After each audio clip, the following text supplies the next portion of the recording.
Ezekiel has an unusual thing, mission. І потім у Єзекіля, дещо незвична дача. In a vision, the Lord takes him out to a valley that's full of dry bones. У видінні Господь його веде до долини висушених костей. In other words, it looks like there had been a giant battlefield and just all the bones had been left there. І схоже, що ця долина – це місце величезної битви, і кістки загинулих просто лежать на полях. So they were there were many of them, and they were very dry. Кісток там дуже багато, і вони повністю пересохли. And so he's told, verse 4, to prophesy to these bones. В 4-му вірші йому сказано, щоб він цим кісткам проповідував. Це 37 глава Єзекіля, 4-й вірш. And says, hear the word of the Lord. This is what the sovereign Lord says to these bones. Він каже, breath enter you, you'll come back to life. Він каже, слухайте, сухі кості, послухайте слово Господнє. Так говорить Господь Бог до цих кісток. Ось введу у вас духа, і ви оживете. Well, this is an unusual thing, but he prophesied to the bones and they started coming together. І це, якби така дивна річ взагалі, але він починає пророкувати кісткам, і вони сходяться докупи. Now they are full skeletons. Вони стають, якби цільними скелетами. But when he prophesied then that breath came to them, and so they appeared to be alive. І потім їм повертається дух, і вони стають живими. Now here we get the background of why we're using this idea of these dead bones. І далі ось в чому бекграунд до цієї алегорії з сухими кістками.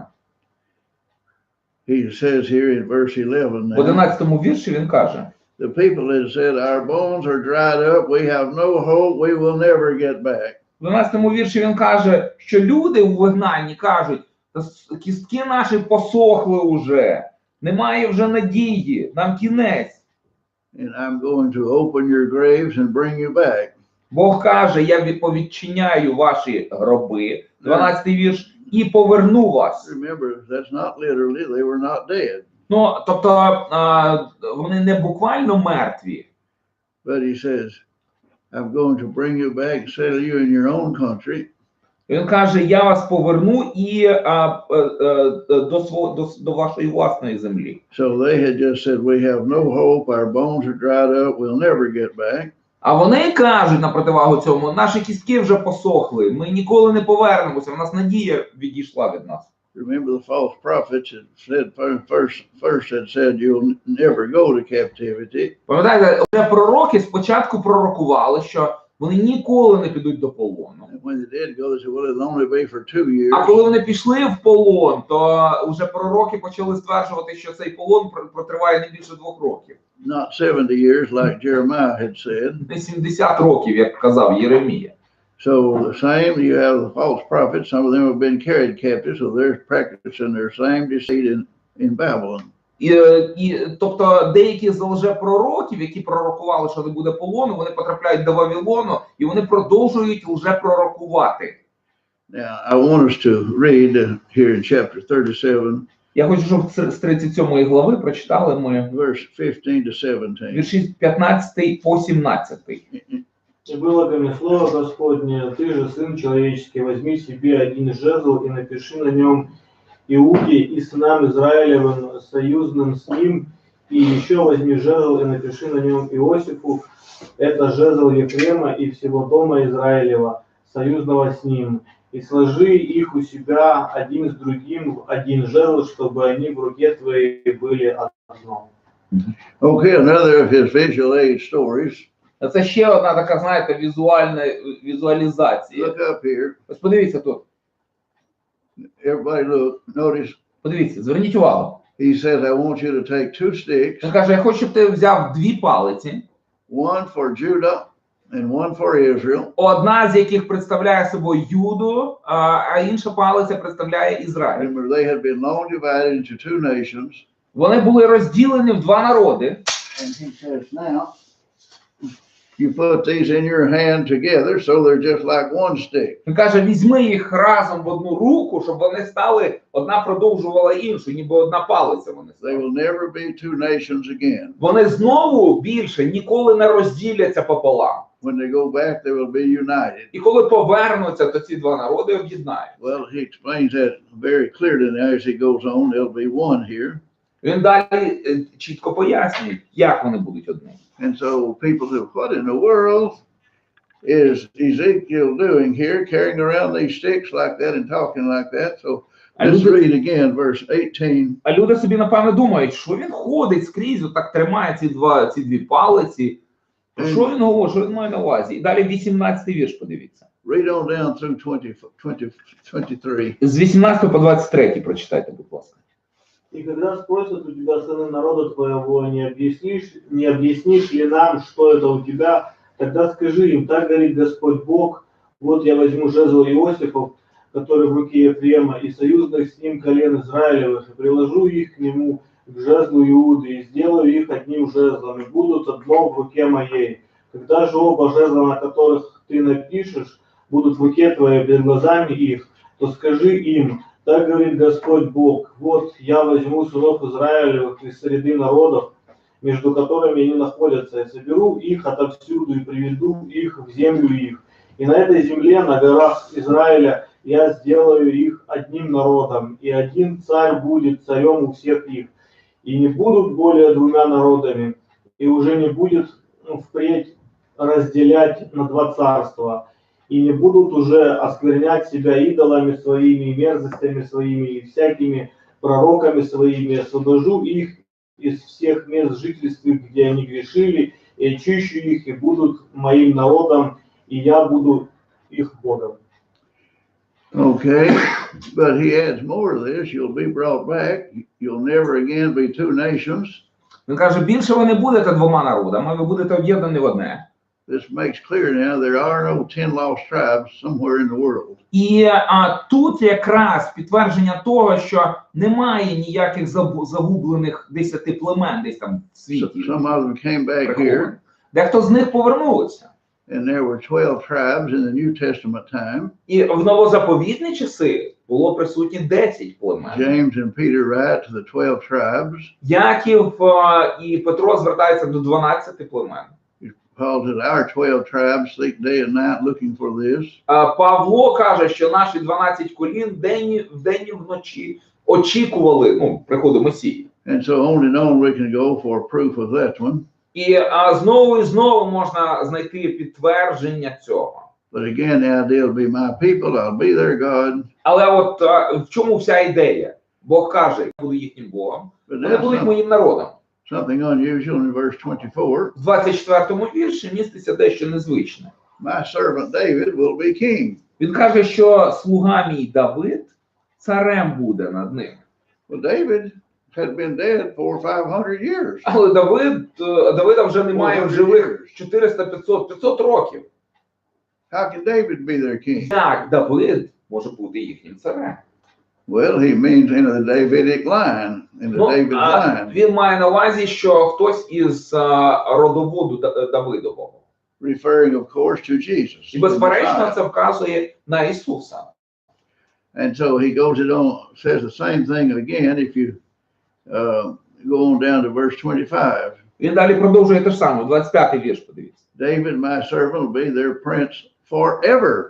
Він каже, що раб мій Давид буде їм князем навіки. But normally a person lives 70-80 years. Але ж зазвичай людина живе там скільки? 70-80 років. But how can David be their prince forever? А як Давид, яким чином він може бути князем, бути їхнім Well, навіки? Jesus is on the throne of David now. Ну, оскільки Ісус на троні Давидовім зараз. And will be forever. І буде на цьому престолі назавжди. So we see all of these Old Testament things begin to fit together as leading right up to the Messiah. Так, ми бачимо, що всі старозаповітні пророцтва, все в старому заповіті, воно настільки укладається разом, що вказує саме на Месію. Remember узгоджуються. now, in that very first deportation, Під час першої хвилі депортації Daniel was taken away. Даниїл пішов у полон. And we have that famous prophecy of Daniel in chapter 2. У нас в другій главі у Даниїла відоме пророцтво міститься. And it's made so it would be noticeable, since it's something that the very king himself, Nebuchadnezzar himself, has a dream. І це пророцтво, воно надзвичайно особливе і таке визначне, тому що це сам цар Навуходоносор, саме йому сниться цей сон. And I think you'll all remember that. Most of Sunday school classes always have stories about Daniel. Ну, я знаю, що я впевнений, що ви з Даниїлом знайомі через те, що зазвичай він являється героєм дитячих біблійних класів часто. But in general, the story, remember, Nebuchadnezzar had a dream. Але, ну, якби історія, я вам коротко скажу. Навуходоносору приснився сон. And his advisors could not tell him what it was and what it meant. А радники його не змогли йому сказати, що ж йому приснилося і що воно означало. Well, Daniel had been brought there І Даниїла привели. almost surely as an early teenager. Ну, а скоріше за все, він був в достатньо юному підлітковому віці. And he was involved in and included in a part of these wise men that would advise the king there. І він був частиною ось цієї групи мудреців, радників царевих. But the king asked him a strange thing. Ісус цар запитує його те ж саме. Some versions imply that the king had forgotten his dream.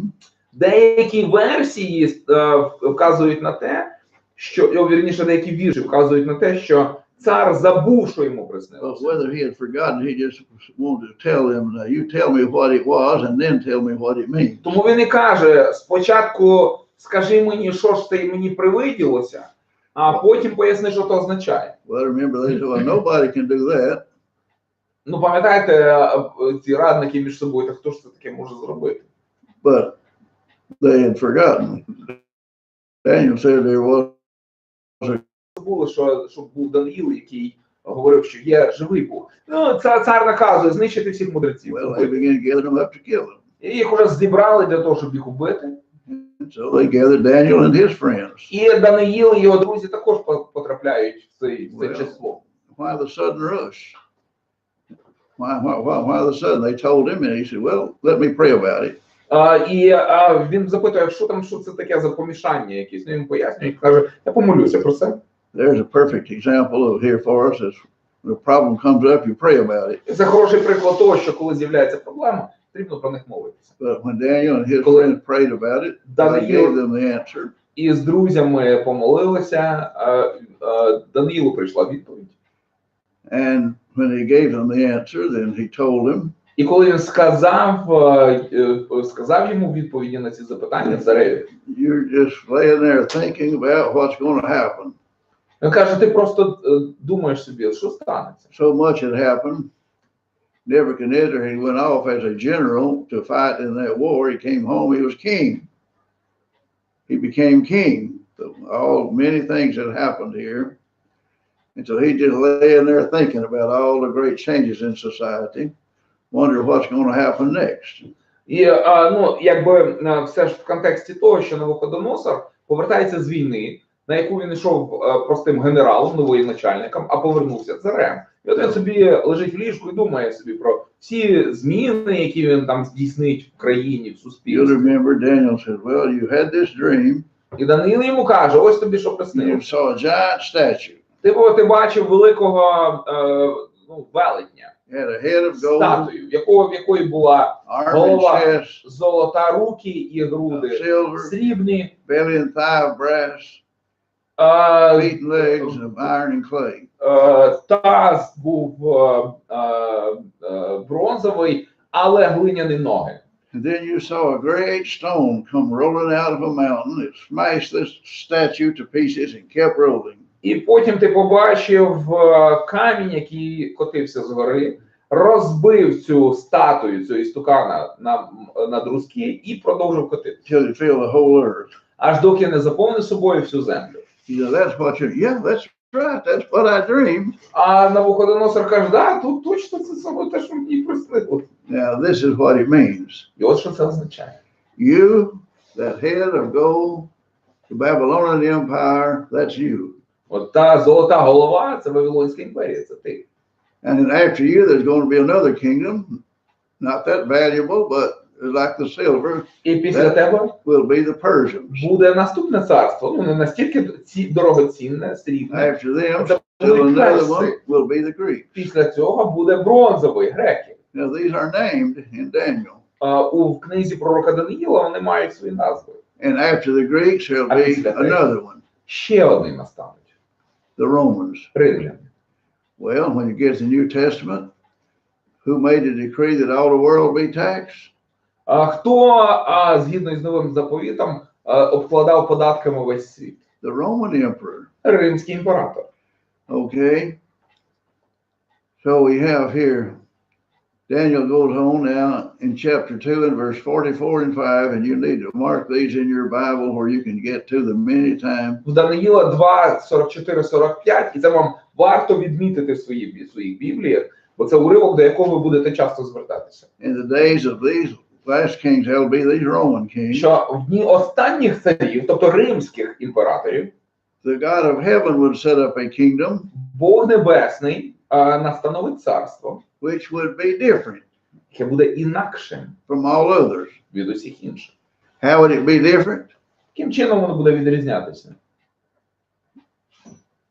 The Babylonians lasted 70 years. Вавилоняни проіснували 70 The років. Persians a couple of hundred years. Перси кількасот The років. Greeks 200-300 years. Греки 200-300 років. The Romans a few hundred years. Римляни кількасот років.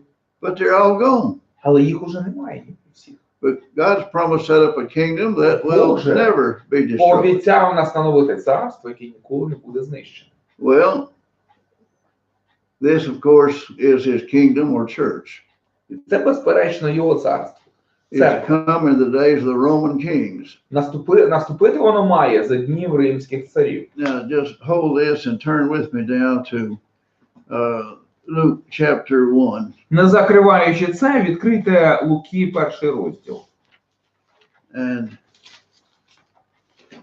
here you have the angel coming to Mary and talking to her. Там ангел приходить до Марії, розмовляє з нею. And he appears to Mary and tells her to not be afraid, З'явився Марії і каже, не бійся, that you will be with child and give birth to a son. ти зачнеш дитину і народиш сина. His name will be great. He'll be called the Son of the Most High. Він буде званий Великим і Сином Всевишнього. Notice this now.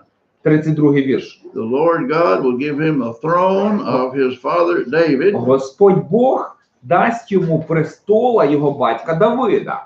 So notice that carefully now. The throne of his father David. Подивіться на це уважно. Престола його батька Давида. And he will reign over the house of Jacob forever. І царюватиме він в домі Якова повік. His kingdom will never end. І царюванню його не буде кінця. 33-й вірш першої глави Луки. Daniel had said. Це абсолютно те, що сказав Даниїл. So here Jesus coming here is to be the king over his kingdom. Тобто Ісус гряде для того, щоб стати царем над царством своїм. Now there's the wildest popular nonsense in the religious world today. Напевно, самий дикий нонсенс в релігійному світі сучасному. And it is this. Ось в чому полягає. Basically, it's just a couple of hundred years ago before it was invented. Фактично він вигаданий був пару сотень років назад.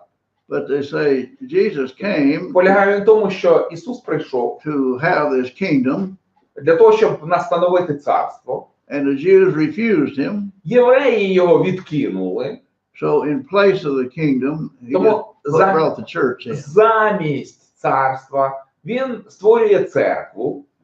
No, And they say that, then, well, Jesus, though, is coming back someday to rule for 1,000 years. І вони говорять, що і потім пізніше Ісус ще прийде і правитиме 1000 років. Well, if the Jews kept him from starting the kingdom then, when they were so religious, how about now? Does it look like they're more ready to receive a Messiah now? Якщо євреї, будучи надзвичайно релігійними в час, коли він прийшов вперше, запобігли йому створенні царства, то як стосовно сьогоднішнього часу, коли вони вже не релігійні?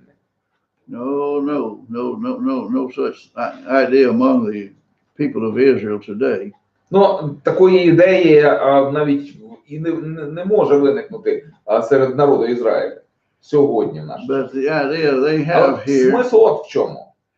Is that since they failed to set up the kingdom then, and they claim to believe when it says it would be in the time of the Roman kingdom, you know what they come up with next? Ви знаєте, і вони говорять, вони вірять в те, що пророцтво говорило про те, що царство має бути настановлене в часи Римської імперії, римських імператорів. І оскільки йому не вдалося це зробити, тоді знаєте, який в них наступний аргумент? God's going to resurrect the Roman Empire. Вони кажуть, що Бог воскресить, то поверне до життя Римську імперію.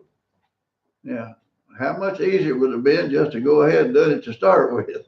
To resurrect the Roman Empire. Ви уявіть собі, наскільки нелегко було б це зробити взагалі, ну, нереально відновити Римську імперію. But as ridiculous as this is, але навіть зважаючи на те, що така ідея є просто сміхотворною, the religious world is filled with books teaching this. Сучасний релігійний світ просто переповнений всякими працями, які обговорюють це питання. Some of them will write a book and they'll set a time. We'll take one of the more popular, for example, Hal Lindsey. Один автор є Хайл Лензі, він просто пише книгу і призначає дату. And you can be sure a lot of his books have been translated into Russian. Багато з його книг, до речі, перекладені російською мовою. But as quick as he sets a time and it doesn't happen, he just writes another book and people believe him like the false prophets in Jeremiah. Що він робить? Він призначає час, до приходу, відновлення всього. Проходить якийсь певний період часу, то все не відбувається, коли призначений час. Він пише ще одну книгу і знову там, каже, от тепер точно станеться в такий-то час. In his first book, he said, в першій книзі своїй він стверджував, that it will be within one generation after the birth of the modern Israel. Він каже, що станеться це впродовж існування першого покоління у відновленому Ізраїлі, в 20-му столітті. So that was 1948. Тобто, починаючи з 1948 року. So 40 years from 1948 через 40 років після 1948 року is 1988. 1988. You know, I mean, there were books galore flooding the market here. It's just about time. Jesus is just about ready to come back again. І знову книжковий ринок наповнився книгами, його книгою, яка стверджувала, що ось тепер уже точно Ісус прийде. 1988. Well, he was proven a false prophet. Тобто він уже доведено, що він є лжепророк. He didn't shut up. Але він рота свого не закрив. He just wrote another one. І написав ще одну книгу. And on you can go like that. Very popular people set dates for this time when Jesus come back. Знову і знову, от таке от повторюється. Відомі автори пишуть, призначають дату, коли Ісус має повернутися. And they always fail. І завжди їм, вони завжди в програші. Вони не mentioned to you yesterday. Я вчора вам British Anglo-Israelism, one idea of what happened to these 10 tribes. Британський англо-ізраїлізм. Теорію про те, що сталося з 10 загубленими колінами. I just happened to put away one of his books. It was written in 1956. У мене є одна книга, написана цим автором в 1956 році. And it said what will happen in 1975 in prophecy. І там він пророкує, що має статися в 1975-му. And he had his prophecies all out there, one of which I remember was Japan will go communist. І одне з пророцтв, яке я дуже добре запам'ятав, це те, що він стверджував в тій книзі, що Японія стане комуністичною державою. Well, it didn't happen. Це не сталося. But that's just one of but all other kinds of things he had in there. Ну, багато чого різного, іншого він там. They never happened. Такого ще ніколи не сталося. So that's the way with so many, just like when the 2 years went by and they didn't return, the false prophets were shown to be false prophets. І от фактично, коли лжепророки обіцяли їм повернутися з полону через 2 роки, ну, всього-навсього, і це не сталося, то це вже було точне підтвердження їхнього лжепророцтва. Now that's the standard goes all the way back to Moses' time. І цей стандарт визначення правдивості пророків, він має своє коріння ще в часи Мойсея. That's a standard you need to keep in mind, and so it would do us good to look back to Deuteronomy 18. Повторення закону 18, і цей уривок варто, ну, якби собі закладочку там мати. And here you have a standard which goes all the way through the Bible. Повторення закону 18 – це стандарт, який стосується всього впродовж всієї Біблії. He talks about things, prophecies, and so forth here. Він говорить про пророцтва. And so starting now in verse 15 now, 14, well, let's just start with 14. 18, 14. Of chapter 18 of Deuteronomy. Повторення закону 18, починаючи з віршу 14. The nations you will dispossess, listen to those who practice sorcery and divination. Він каже, ці народи, що ти посядеш їх, вони слухають тих, хто ворожить по хмарах. Now we've read several places now where Jeremiah has said they're practicing divination out here, these false prophets. І ми з вами говорили, що вони, що в часи Єремії, лжепророки практикували дивінацію. But the Lord will raise up a prophet like me from among your own brothers. Але в 15-му вірші він каже, що пророка спосеред тебе з братів твоїх поставлю. І ти маєш його слухати. So the Lord says, I'll raise up a prophet like you among them. Verse 17. В 17-му вірші. Okay. І в 18-му вірші він каже, поставлю пророка для них поміж такого, як ти. You listen to my prophets. Тобто, ну, іншими словами, мого пророка слухайтеся. But the main one would be, this we're referring to, would be Jesus, of course. І безперечно, це пророцтво в основному, переважно воно стосується Ісуса. I'll put my words in his mouth. Він каже, я вкладу свої слова в його уста, 18-й вірш. Everything that I command him. І він говоритиме все, що я йому накажу. But notice, and here's where we get to Jeremiah now. А далі те, що стосується Єремії. If verse 19, if anyone does not listen to my words, the prophet speaks in my name, 19-й вірш. І I will станеться, call him to account. що кожен, хто не слухатиме слів моїх, що той пророк говоритиме, я покараю того. A prophet who presumes to speak in my name, anything I have not commanded. І зухвало відважиться промовляти моїм ім'ям слова інших богів, Must be put to death. нехай помре той пророк. So this was the teaching, the law, all the way through God. Ось це вчення, яке впродовж всього Слова Божого. But verse 22 now, І вірш 22 тепер. true. Що говорив той пророк ім'ям Господа, не сталося, That is a message the Lord has not spoken. то це вказує на те, що це не Господь промовляв. All God's prophets, what they spoke came true. Все, про що говорили Божі пророки, воно сталося. And though a person may claim to be speaking for God, if what he prophesies is not true, then he's not. Тому якщо людина стверджує, що говорить від Бога, а пророцтва її не збуваються, то вона не є пророком від Бога.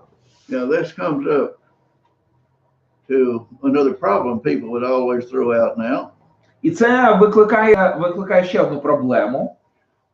Is it proof that a message is true if it comes true from any prophet?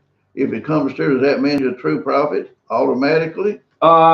З яке обов'язково виникає в головах людей, якщо обіцяне пророком чи пророковане пророком, якщо воно відбувається, то ж він автоматично стає пророком Божим? No. Ні. Because he may guess it. Бо він міг щось угадати. Or it may be a general prophecy. Або це могло бути таке узагальнене пророцтво. For example, Наприклад, a prophet may say, пророк може сказати, the head of a very important government will die this year. глава якоїсь дуже важливої країни помре цього року. You can't miss with that. It happens every year. Ну, кожного року щось таке відбувається. Тому точно не прогадаєш. Some important leader of some nation dies every year. Several do. Да, кожного року помирають лідери якихось впливових країн. And again, some of these false prophets today, they have a very good staff to keep up on world news. У деяких із сучасних лжепророків у них хороший персонал, який слідкує за новинами. And most of them be right maybe about 75% of the time. І більшість із цих пророків можуть робити правдиві передбачення стосовно десь в 75% випадків. And some of them claim to be prophets of God. А деякі з них стверджують, що вони є пророками Божими. But one failure proves they're not. Але одна навіть невдача вже підтверджує, що вони не є пророками від Бога. We had one popular prophet in the U.S. here. У нас є один відомий пророк, in the 60s. Популярний ще з 60-х років. And she claimed to have the same Жіночка. ability that Elijah and І вона Jeremiah and all these. стверджувала, що у неї такі самі здібності, як у Ілії, у Єремії і так далі. And just to give you an example of her failure. Просто як приклад її невдач, When President Kennedy died, коли загинув президент Кеннеді, she predicted his widow would not marry. Вона спророкувала, що дружина, що вдова Кеннеді, вона не одружиться заново.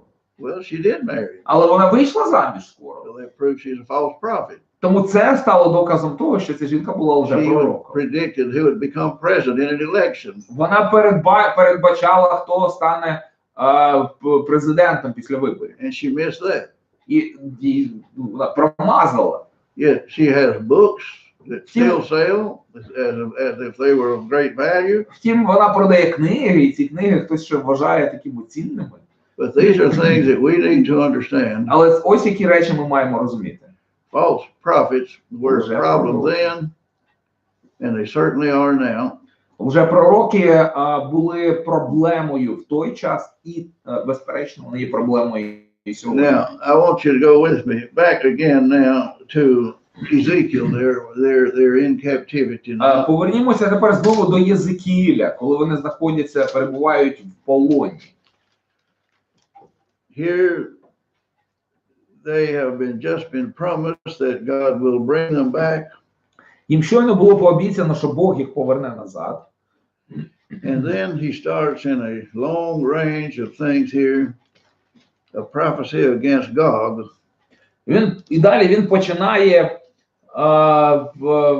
пророцтво. He starts. Who or what is Gog here? And which verse? First verse. Chapter. Second verse. Chapter 38. 38 глава, другий вірш. Подивіться. Він проти prophesy against God of the land of Magog, the chief prince of Meshech and Tubal. Проти ідола краю Магога, Гога, Магога, Рошу, Мешеху, Тувалу. And here, 38:2 Єзекіля. what God is saying to the people is, when you come back, Він каже, коли людям каже своїм, коли ви повернетесь, even if a great army comes against you, I will protect you. навіть якщо велика армія проти вас повстане, я вас захищу. And he says, for example, here, Він каже, наприклад, they'll come against you with horses and horsemen, стануть проти вас shields and helmets here. цілі орди на конях. Well, when they come against you here, and he goes on in other places, comes up here, there'll be millions of these, 100 million. Він каже, навіть якщо мільйони прийдуть, такі чисельні народи прийдуть проти вас. Well, of course, this is an encouraging thing to them, and the main message is this. I want you to get this now. І, ну, безперечно, для них це, ну, таке, щось таке ободряюще, але я хотів би, щоб ви ось про що No подумали. matter who comes against you. Не важно, хто проти вас. The great nation here of people comes with 100 million people here. You don't have to worry about it. I'll protect you. Навіть якщо проти вас стане народ багатомільйонний, я вас все одно захищу. But I want to show you, people come up with this to make the wildest claim possible. Так от, на основі цього люди вигадують просто навіть неймовірне. People say, oh, this is a great battle against Israel. Вони кажуть, що тут говориться про велику битву, в якій вийдуть проти Ізраїля. And it has not been fought yet. Ця битва ще поки не сталася. But it's coming soon. Але вона станеться. Probably next year or so. Ну, через рік або там, ну, десь приблизно. And so these people claim to believe the Bible. І люди, які це стверджують, вони базують цю теорію нібито на своїй вірі в Біблію. So somebody come up with the idea now that Gog must mean Russia. І дехто вважає, що цей Гог, народ Гог, це Росія. And so they say now Russia is going to attack Israel. Вони кажуть, Росія збирається напасти на Ізраїль. And when they do, І коли all of them are going to be killed. то всі вони загинуть. Every plane Russia has to be shot down. Всі літаки, які в Росії будуть, вони всі будуть збиті. And not one Israeli plane shot down. І жоден ізраїльський літак не буде збитий. And so many of them dead, it's going to take 7 months just to bury them all. І 7 місяців будуть тільки ховати тіла загиблих. And they're going to have enough fuel from the weapons to don't need to use anywhere, just enough fuel from the weapons here to use all the wood they'll use in cooking and everything for 7 years. Just to burn? Just to burn it for your own for your fuel, for your cooking fires and so forth. All these Russian weapons here are going to be wooden and burn this way. І що вся зброя, з якою Росія вийде проти Ізраїлю, вона буде дерев'яна. І що вони ці дрова будуть, ну, які залишаться із російської зброї, вони будуть використовувати як пальне. Now I want you to think this is ridiculous.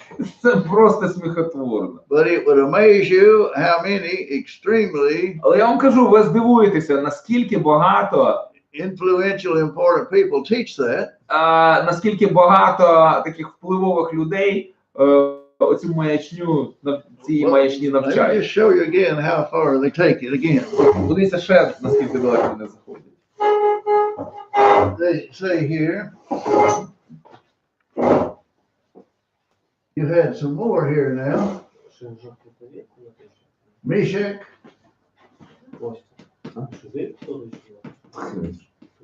and Tubal. Well, you know what that is? Мешек Тубал. Знаєте, що таке? Well, of course, that's Moscow. It starts with a M. Meshach. And that's Tobolsk. It starts with a T. Тубал, значить, це одне слово, це обов'язково Москва, а друге Тобольськ. Тому що починається на Т, а Т починається на М. If that's all you have to do, why Так, not, Мешек і Тубалу, 39 розділ перший. why not Mississippi А що не Міссісіпі і and Tennessee? Теннессі? They start with a T. Вони ж теж на This Т starts починають. with a M. That's kind of nonsense they teach. Просто нонсенс, якого вони навчають. But again, he goes on here. All these people are bows and arrows and swords. Він каже, він же ж тут каже, що вони прийдуть із мечами, із луками, стрілами. Now you can see from this, again, now here's the thing about it. You have one group of people, so liberal, unbelieving, they say, you know, there's no such thing as prophecy.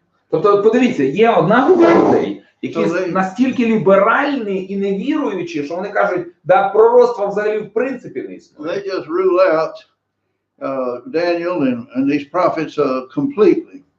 І вони просто викреслюють Даниїла, інших пророків, вони просто їх викреслюють. They're unbelievers. Бо вони не вірують. But these people claim to believe the Bible like you do. Інша група стверджує, що вони вірять в Біблію так само, як ви вірите. And some of them write real good material on most things. Дехто з них пишуть достатньо хороший матеріал по більшості, якби по писанню. And a lot of this nonsense is translated into Russian, maybe even some in Ukrainian. Але пишуть також і нонсенс, який перекладений на російську і, напевно, частково на українську. Well, maybe I ought to go into a little illustration, but I'll wait to say this one. Okay. Go ahead.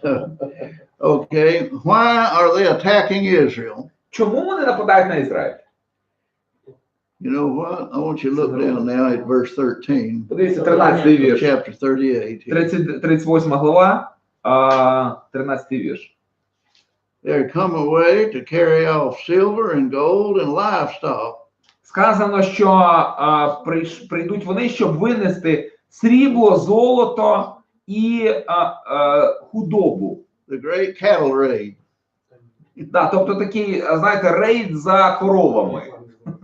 All the cattle in Israel would not be enough to buy but a handful of modern planes or today. Все живе в Ізраїлі можна знищити, там використовуючи кілька літаків сучасних. But this was the old way of fighting a war. You went over to take everything the country had that way. Але як робили раніше, коли йшли на війну, то не просто билися, але й забирали в здобич все, що вони могли вивезти з цього краю. But every one of these riding on horses now. Тут сказано, що всі вони на конях. Verse 15. 15-й вірш. Now keep in mind now, the people advocating say, oh, we're just taking the Bible literally. This is what it says going to happen here. І люди, які от такі ідеї продвигають, вони кажуть, ну Біблія ж буквально говорить, ось як станеться. But in reality, they take it literally only where it fits their own teaching. Але насправді вони буквально Біблію сприймають тільки в тому, в чому воно підходить їхньому вченню. Well, they will take a passage from here and there and yonder. Вони видьоргують із контексту вірші. And you have another place, say in Revelation, where it mentions 200 million. І в книзі об'явлення вони беруть ще одне місце, в якому говориться про 200 мільйонів люду. Well, there's just one thing wrong with 200 million horses. Вірніше, 200 мільйонів коней. В чому проблема з 200 мільйонами коней?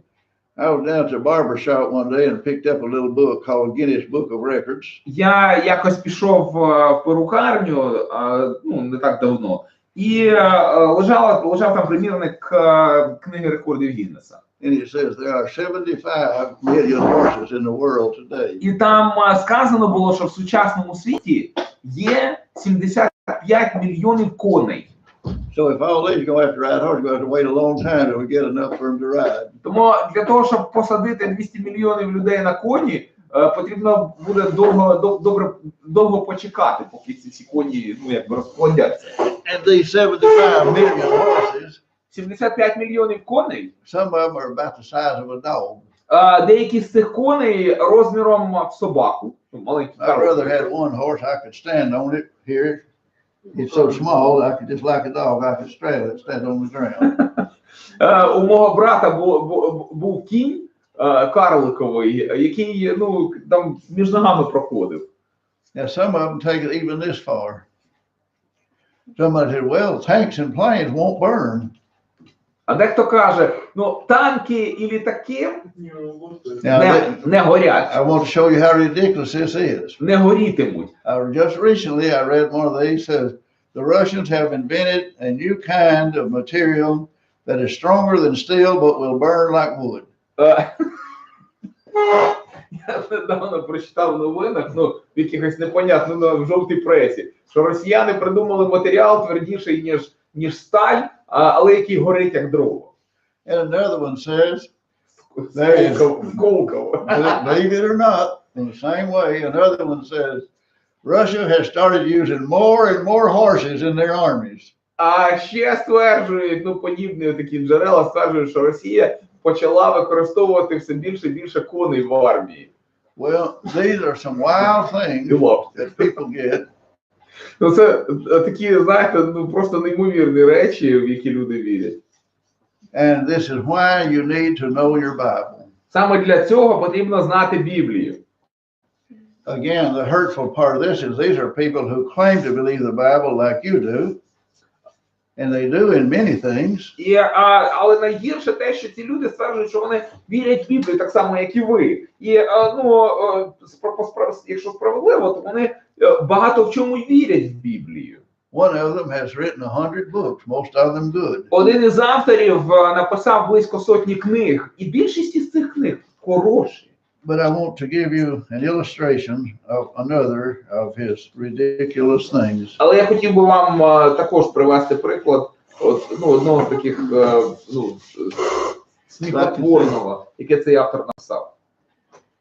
I want you to turn with me now to Zechariah chapter 9. Відкрийте 9 главу книги Захарії зараз.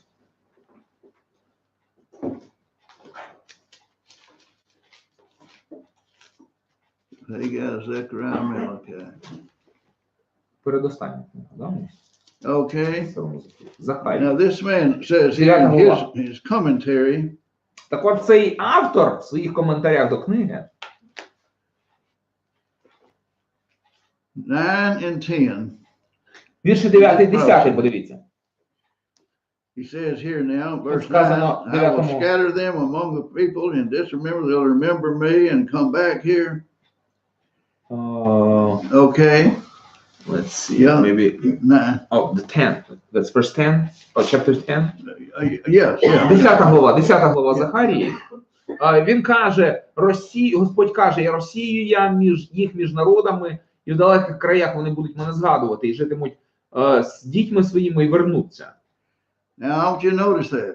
Here God says, I'll scatter them among the peoples.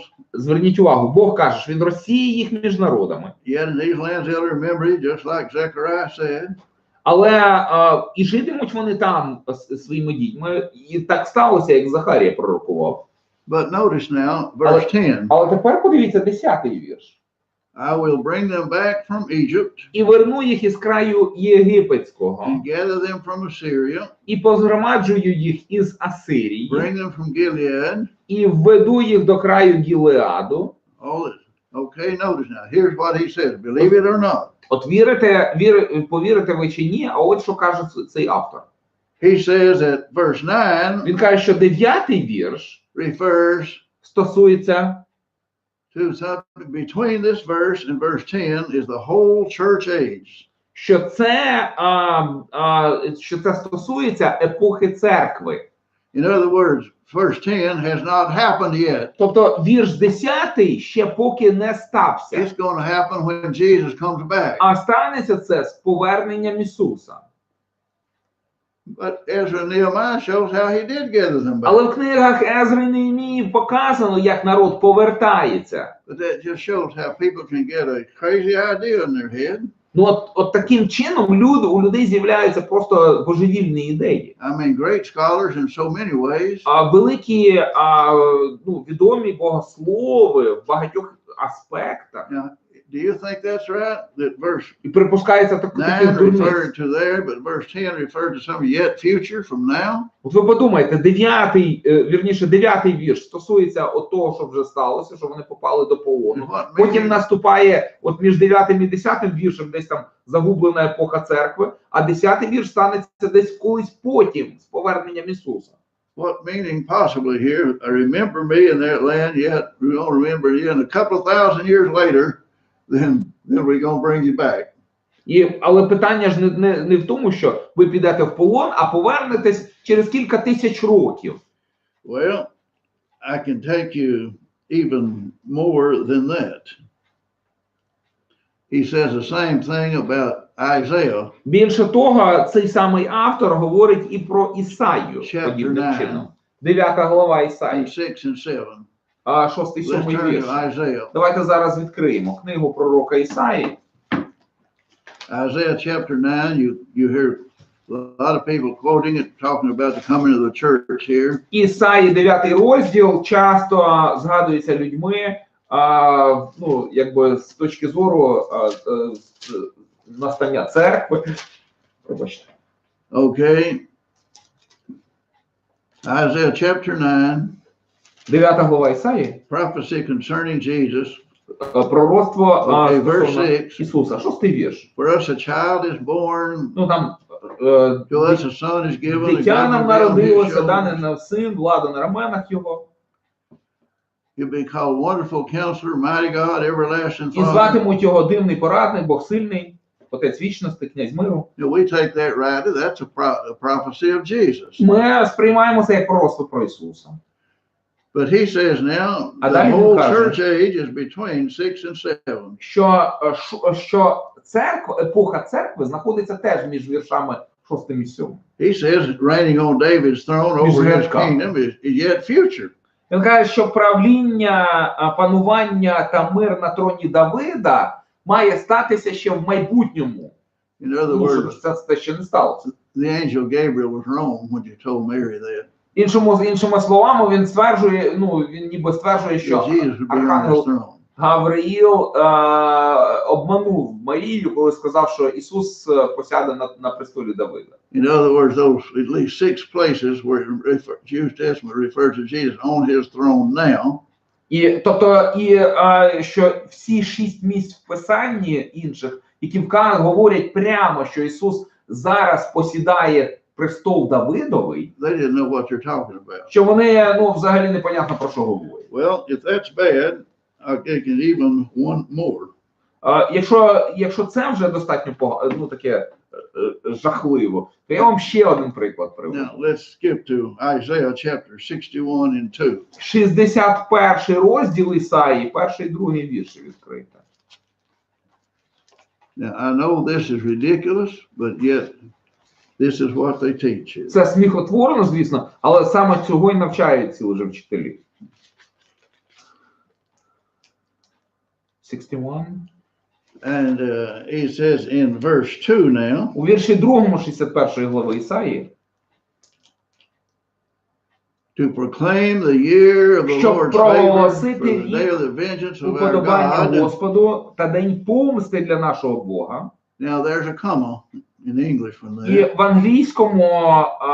в англійському перекладі кома, так само як в українському, Okay. я не знаю, мабуть. That part referred to Jesus' first coming here. І він говорить, що це оце для нашого Бога, оце докуда стосується першого приходу Ісуса. But the same sentence, the comma separates Але these thousands of years. наступна частина речення стосується того, що станеться через тисячі років. Now that's just how ridiculous it can get when even a great scholar, І оце відомий богослов, so many good books and things, який can написав get, багато хороших книг, when he gets насправді. hold of a false teaching, Коли він чіпляється за лжевчення, he'll twist everything in the Bible to він make it fit. перекручує все в Біблії для того, щоб воно вписалося в його лжевчення. So that just shows that it is important to study these things. Тому важливо досліджувати подібні речі. Now, this is, it's just almost beyond belief how people can come up and take these things. Ви не повірите, як люди придумують таке. But again, they take that back there in Ezekiel. All those terrible things he mentions here about no matter what kind of an army that comes against you, millions, I'll still protect you. Але Бог через пророка Єзекіля каже, що якою б армія проти тебе не постала, якою б чисельною чи озброєною, я захищу тебе. Now that had a meaning to the people. І для людей це мало значення. But what meaning would it possibly had for them? Someday, in a few thousand years, the Russians are going to attack here and God's going to destroy them. Але який сенс, що це за звістка була для людей того часу, що там, типу, через кілька тисяч років на вас нападуть росіяни, я вас від них захищу. They have no meaning whatever. Для них це взагалі не мало ніякого значення. But I just show you the extreme which people will go and the need for you to learn your Bibles. Але це вказує на крайнощі, в які вдаються люди, і також вказує на необхідність вивчати, на вашу необхідність вивчати Біблію. And here's the thing about it, as we teach and convert people from some of these groups, І коли ми навчаємо людей з таких груп, ну, тих, хто тримається таких переконань, if we don't thoroughly teach them, якщо ми їх недостатньо ретельно навчимо, back in their heart somewhere they believe this десь там stuff, в глибині серця свого, вони все одно тримаються оцих таких and it лжевчень. will gradually be brought into the churches. І вони тоді поступово почнуть ці лжевчення проникати в церкву. For example, Наприклад, I go to the country of Malaysia, в Малайзії, and коли я туди їжджу, first I worked in the city of Kuching, спочатку я працював в місті Кучин. and then they baptized a woman І там похрестили одну жінку, about an hour or two drive away in a village. десь, ну, вона жила в селі, там, в годині чи в 2 годинах їзди від міста. I visited there, Я відвідував ту місцевість. and I visited again when there were 3 members of the church there. I visited when there's just one. Спочатку вона одна навернулася, я відвідав її, потім приїхав вдруге, коли їх вже було 3, And then I went back again, а потім ще раз приїхав третє. and they had started 4 churches in that area, В тій місцевості вони розпочали 4 церкви. and it had grown that way. Well, І ось як це почало, і церква почала рости. many of their converts had come from Adventism, Багато із навернених прийшли, ну, мали минуле у адвентистів. and some from Jehovah's Witnesses, Були колишні свідки Єгови, and some from Church of England. дехто був із англіканської церкви. And as they come in, if these people aren't taught, eventually they'll begin putting into the church these things they were taught before becoming Christians. І проблема була в тому, що прийшовши в церкву, вони, якщо їх недостатньо реально навчили, якби не пояснили оці моменти, то вони починали ось це вчення, лжевчення нав'язувати церкві. And so there's not enough people to teach them, to teach the Christians as they should. One preacher going up there in 4 churches. І ну, не було б достатньо людей, щоб їх там навчали. Там один проповідник по 4 церквах їздив. But I'll tell you, the river there, so many people had been baptized that the preacher said we're going to have to call it Sin River because over 100 people have their sins washed away in this Ще один river. момент, що там річка в тій місцевості. Проповідник сказав, що цю річку треба гріховною назвати, бо там сотні людей похрестилися, ну змили гріхи свої. Да. But now let me tell you the good news. Але от хороша частина From історії. hundreds of miles away, over on the other end of the country, На іншому кінці країни, там сотня миль від цього місця, in Kuala Lumpur, Куала-Лумпур, and also even from